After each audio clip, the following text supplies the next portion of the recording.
Welcome to big story.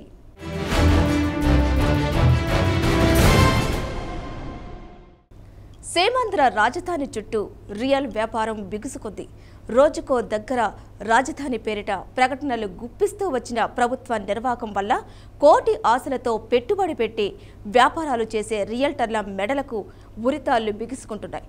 మొన్న ఒంగోలు, నిన్న మంగళగిరి, అంతకుముందు నూజివీడు, ఇలా రోజుకో పేరుతో రాజధాని అంటూ ఊరిస్తూ వచ్చిన టీడీపీ ప్రభుత్వం చివరకు తుళ్లూరు దగ్గరకు వచ్చి ఆగింది.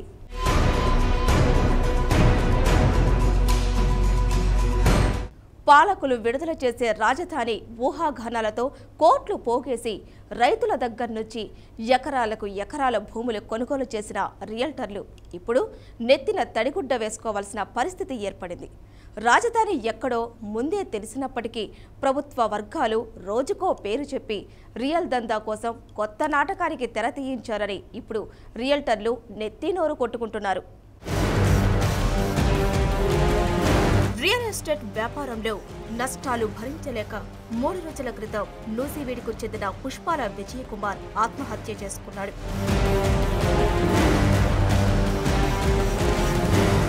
అంతకుముందు 2 నెలల క్రితం ఏలూరు సమీపంలో రియల్ ఎస్టేట్ వ్యాపారం చేసే ఓ పోలీసు హోంగార్డు గుడిపూడి ఠాగూర్ ఆత్మహత్య చేసుకున్నాడు.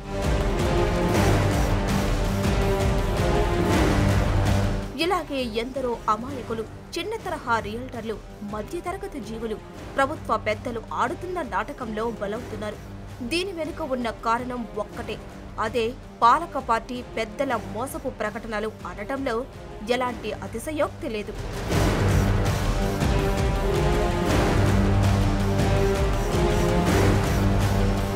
రాజధానిపై రోజుకో ప్రకటన చేసి ఊహాగానాలు లేపి ఆ తర్వాత మళ్లీ కొత్త రాగం అద్దుకోవటంతో ఆయా ప్రాంతాల్లో భూములు కొనుగోలు చేసిన రియల్టర్లు ఇప్పుడు లబోదిబో అంటున్నారు.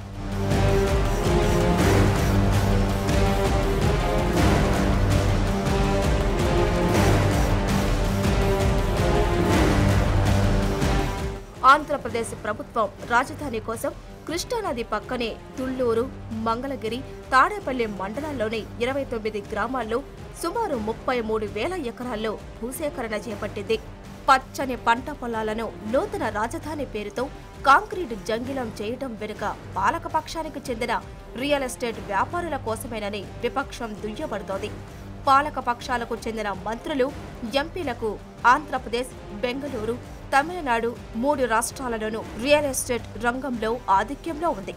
ఉమ్మడి రాష్ట్రం విడిపోయే ముందర జరిగిన సమైక్యాంధ్ర ఉద్యమం రాష్ట్రంలోని రియల్ ఎస్టేట్ రంగాన్ని తీవ్రంగా నష్టపరిచింది. చాలా మంది రియల్ ఎస్టేట్ వ్యాపారులు నష్టపోయారు. విభజన దరిమిలా నూతన రాజధాని పేరుతో రోజుకో ప్రకటన చేసి రియల్ ఎస్టేట్ వ్యాపారాన్ని జూదంలా చంద్రబాబు మార్చారు.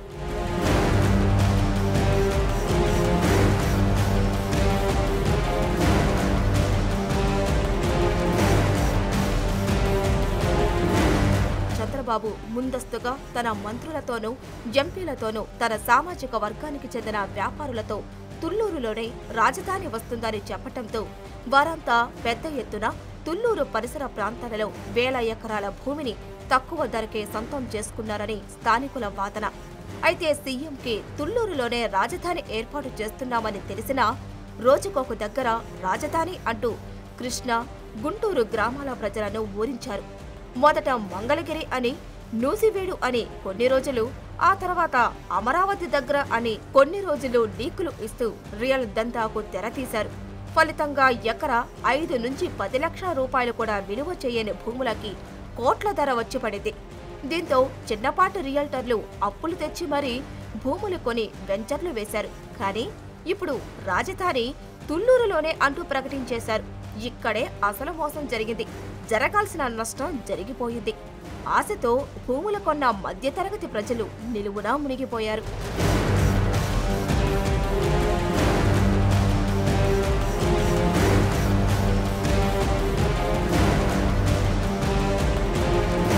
పాలకులకు రాజధాని ఎక్కడో తెలిసి కూడా లీకుల పేరిట ఇలా మోసం చేయడం తగదని స్థానికులు అంటున్నారు. ఫలితంగా అప్పో సొప్పో చేసి మరీ భూములు కొన్న చిన్న చిన్న తరహా రియల్టర్లు లక్షలు చెల్లించి ప్లాట్లు కొనుగోలు చేసిన మధ్యతరగతి ప్రజలు మోసపోయారు. నూసివీడులో ఓ రియల్ ఎస్టేట్ వ్యాపారి ఆత్మహత్య కూడా ఈ కోవలోనిదే. మార్కెట్ వాతావరణాన్ని బట్టి వ్యాపారం చేయడం తప్పేమీ కాదు, కానీ ప్రభుత్వమే ఇలా రియల్ వ్యాపారాన్ని ప్రోత్సహించడం నిజంగానే దారుణం.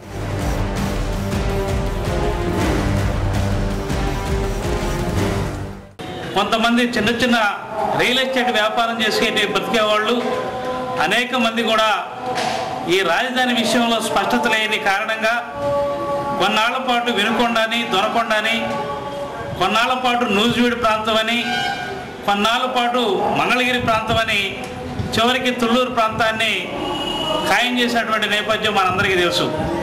కానీ ఈ పరిస్థితులు నూజివీడు ప్రాంతంలో, వినుకొండ ప్రాంతంలో, తదితర ప్రాంతాల్లో ఈ మధ్యతరగతికి చెందినటువంటి వ్యాపారస్తులందరూ కూడాను కొన్ని భూముల్ని అధిక ధరలకు పెట్టి కొనడం వల్ల ఇవాళ నూజివీడు లాంటి ప్రాంతాల్లో రాజధాని లేదనే విషయాన్ని గమనించి ఈ ప్రైవేటు వ్యాపారస్తులు కోట్ల రూపాయలు పెట్టి కొన్నటువంటి భూములు వెంబటే పడిపోవడంతో అనేక మంది మధ్యతరగతి వ్యాపారస్తులు ఆత్మహత్యలకు పాల్పడుతున్నటువంటి నేపథ్యాన్ని మనం చూస్తూ ఉన్నాం. బిగ్ స్టోరీలో షార్ట్ బ్రేక్ తీసుకుందాం.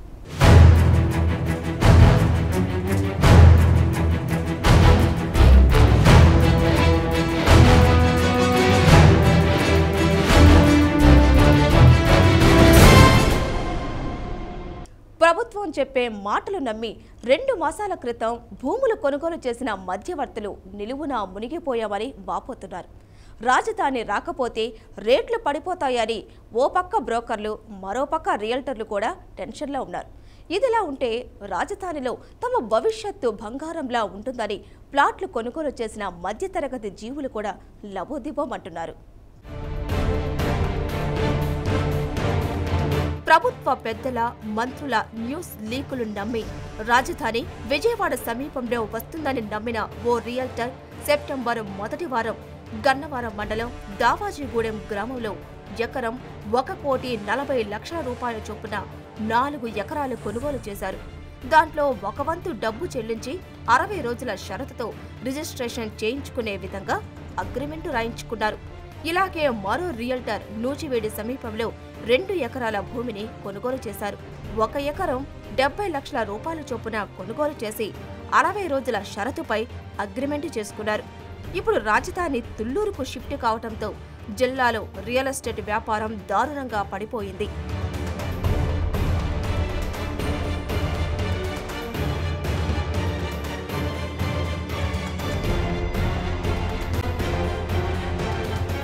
మొదట విజయవాడలో రాజధాని ఏర్పాటు చేస్తామని 2014 ఆగస్టులో సీఎం చంద్రబాబు, అధికార పార్టీ నేతలు ఆర్భాటంగా చేసిన ప్రకటనలు నమ్మిన రియల్టర్లు తెగించి పొలాలు, స్థలాలు కొనుగోలు చేశారు.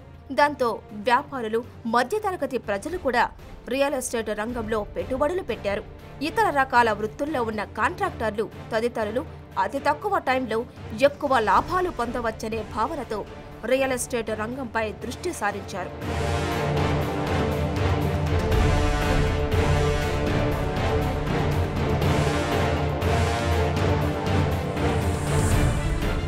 ఏదో లాభాపేక్ష కోసం కొన్ని అప్పుల పాలయ్యి ఆత్మహత్యలు చేసుకుంటున్నారు.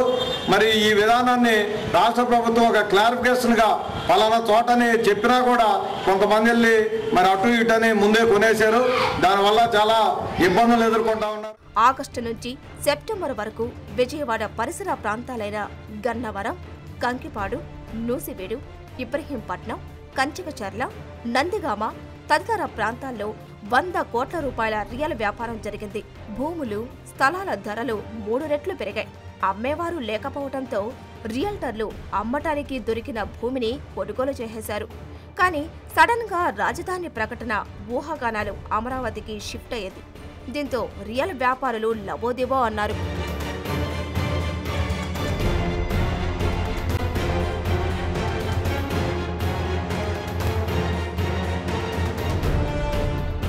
అక్టోబర్ నెలలో గుంటూరు జిల్లా అమరావతిలో రాజధాని ఏర్పాటవుతుందని ప్రభుత్వం ప్రకటించింది. దీంతో కృష్ణా జిల్లాలో రియల్ ఎస్టేట్ వ్యాపారం పడకేసింది. కొనుగోళ్లు నిలిచిపోయాయి.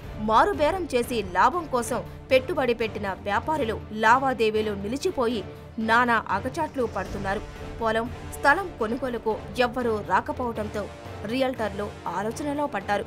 గతంలో తమ ఆస్తులను విక్రయించిన వారు మిగిలిన సొమ్ము కోసం తిరుగుతున్నారు.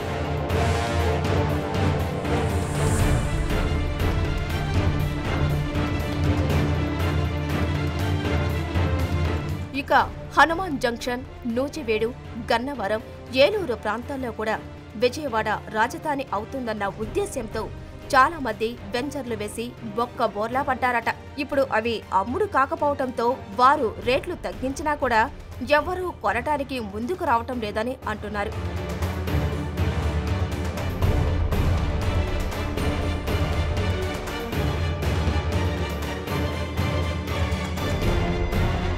నిజానికి రాష్ట్ర విభజన ప్రకటన వెలువడిన వెంటనే ఇక్కడ రియల్ ఎస్టేట్ ఒక్కసారిగా ఊపందుకుంది. ఎకరం ఒక్కసారిగా 2 నుండి 3 కోట్ల వరకు పలికింది.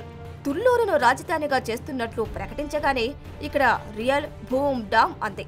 విజయవాడను కేంద్రంగా చేసుకుని కోట్లలో రియల్ వ్యాపారం చేసిన వారు కుదేలయ్యారు. రాజధాని ప్రకటన రాకుండానే వారు కోట్లలో పెట్టుబడులు పెట్టి నిండా మునిగారు. ఇలా మొత్తం మీద ఏపీ రాజధాని పేరు మీద 500 మంది రియల్ వ్యాపారులు భారీగా నష్టపోయినట్టు సమాచారం.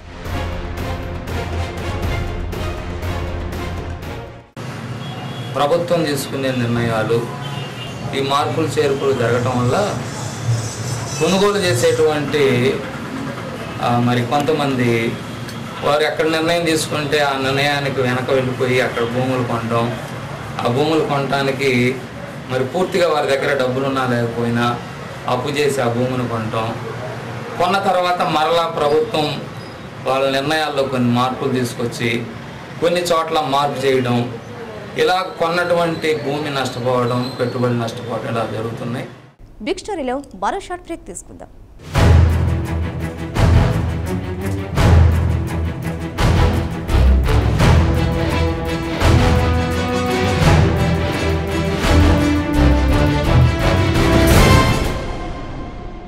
నిజానికి రాజధానిని తుళ్లూరులో ప్రకటించడం వెనుక ఒక పెద్ద కుట్ర ఉందని స్థానిక రియల్టర్లు సైతం వాపోతున్నారు. ప్రభుత్వమే ఇలా భూజోదం చేస్తే ఇక పాలనా వ్యవస్థ ఎందుకని నిలదీస్తున్నారు.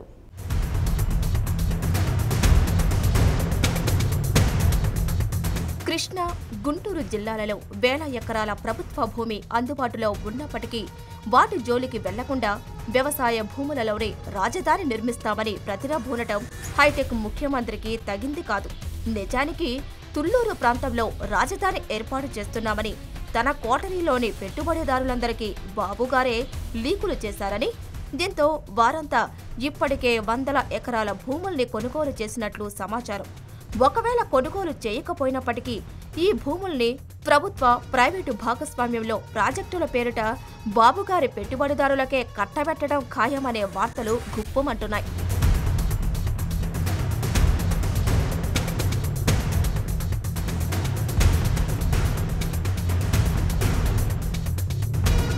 తుళ్లూరు ప్రాంతంలో ఎకరా 10 లక్షలకు పోని పొలాలు ఈ రోజు కోట్లు పలుకుతుంటాయి. భూసేకరణ చట్టాన్ని రైతులకు పూర్తిగా దగా చేసే విధంగా రూపొందిస్తున్నారు. ప్రభుత్వ, ప్రైవేటు భాగస్వామ్యం పేరుతో కార్పొరేటు వర్గాలకు ఈ భూములను దారాదత్తం చేయవచ్చు. ఈ భూములను ఉపయోగించుకునే రియల్ కార్పొరేషన్లు కొంతమేరకు యూజరు ఛార్జీలు ప్రభుత్వానికి చెల్లిస్తే సరిపోతుంది. రియల్ ఎస్టేట్ పేరుతో ఇదే భూములను రైతుల నుండి కొంటున్న చిన్నా చితక వ్యాపారులకు రిజిస్ట్రేషన్ నిషేధించిన ప్రభుత్వం తానే రైతుల దగ్గర ఉచితంగా తీసుకుని బడా పెట్టుబడిదారులకు ఇవ్వనున్నది. ఇలా ఫక్తు రియల్ ఎస్టేట్ బ్రోకర్లా ప్రభుత్వం వ్యవహరిస్తోంది. దీనికి ప్రభుత్వం సింగపూర్ అభివృద్ధి అని పేరు పెట్టింది.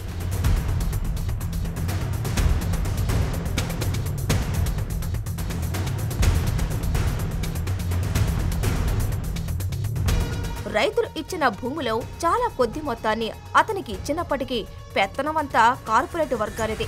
చివరికి పూర్తిగా మోసపోయిన రైతు తనకు భుక్తినిచ్చే పొలాన్ని అప్పనంగా ప్రభుత్వ యదాన పెట్టి పూర్తిగా నష్టపోతాడు. న్యాయస్థానాన్ని ఆశ్రయించి తనకు జరిగిన మోసాన్ని తెలుపుకుందామన్నా సెక్షన్ 128 ప్రకారం అది చెల్లుబాటు కాదు.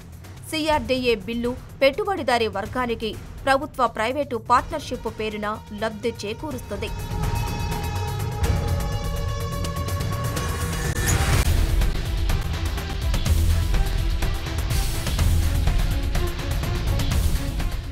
నిజానికి తుళ్లూరులో కూడా భూముల రేట్లు పెద్దగా ఏమీ లేవు. ఎందుకంటే భూసేకరణ చట్టం అమలులోనికి వచ్చిన తర్వాత రాజధాని ప్రాంతంలో భూముల ధరలు అమాంతంగా తగ్గిపోయాయి. రైతుల నుండి ఎకరా 1,20,00,000కు కొన్న దళారులు కూడా విలవిలలాడుతున్నారు.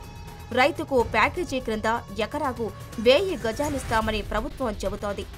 ఎకరా 1 కోటికి పోతున్న సందర్భంలో 1000 గజాల విలువ భవిష్యత్తులో చాలా తక్కువ ఉంటుందని రైతు ఆందోళన చెందుతున్నాడు. పైగా భూములు ప్రైవేటు వ్యక్తులకు ప్రభుత్వం కట్టబెడుతున్న దరిమిలా తాము ఎవరిని ప్రశ్నించాలో తెలియని అయోమయంలో రైతులు ఉన్నారు.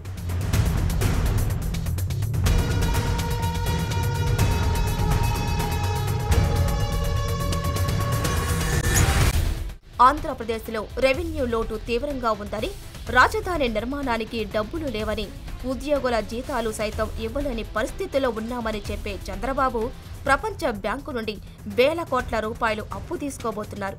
ముందస్తు షరతుల్లో భాగంగానే నూతన రాజధానిని సింగపూర్, జర్మనీ ఆధ్వర్యంలో నిర్మించే పేరుతో ప్రైవేటీకరణ దిశగా వేగంగా అడుగులు వేస్తున్నారు. తుళ్లూరులో సేకరించిన భూములని కూడా పీపీపీ పద్ధతిలో ప్రైవేటు కంపెనీలకు కట్టబెట్టడం ఖాయమనే మాటలు కూడా వినిపిస్తున్నాయి. ఇది ఖచ్చితంగా ప్రభుత్వం చేసిన అత్యాచారాలే.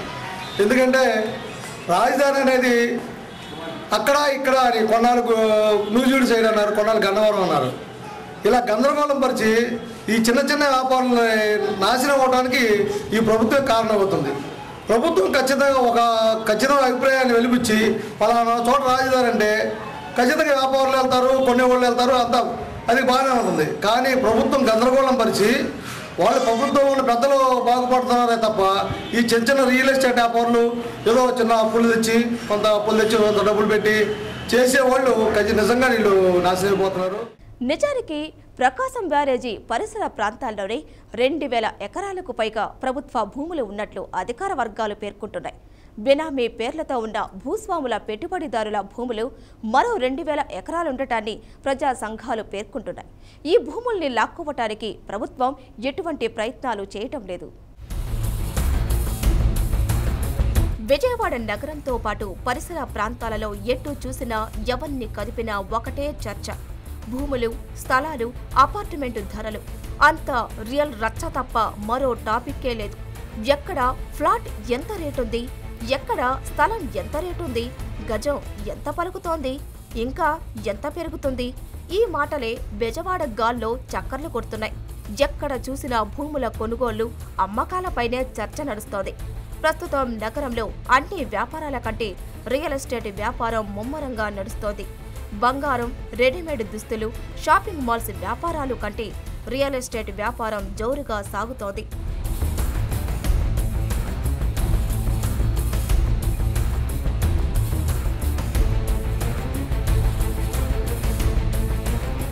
భూమిని నమ్ముకో, భూమిని అమ్ముకోవద్దన్నది పెద్దల మాట. కానీ ఈ మాటకు విలువ లేకుండా పోయింది. ప్రభుత్వ పెద్దలే ఇలా రియల్ వ్యాపారుల్లా మారి దందాలు చేస్తుంటే పరిస్థితి ఇంతకన్నా దిగజారే ప్రమాదం ఉంది. గతంలో హైదరాబాద్లో కూడా రియల్ ఎస్టేట్ ఇలానే విస్తరించింది. ప్రభుత్వంలోని పెద్దలు కొన్న స్థలాల్లోనే హైటెక్ సిటీలు, ఐటీ పార్కులు, విమానాశ్రయాలు వెలిశాయి. ఇది కళ్ల ముందు కనిపిస్తున్న వాస్తవం.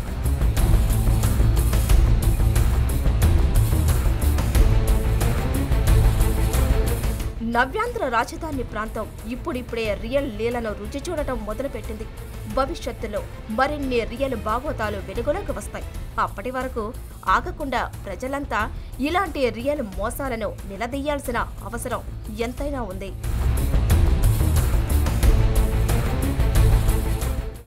ఇది ఇవాల్టి బిగ్ స్టోరీ. తిరిగి మరో అంశంతో మళ్ళీ కలుద్దాం.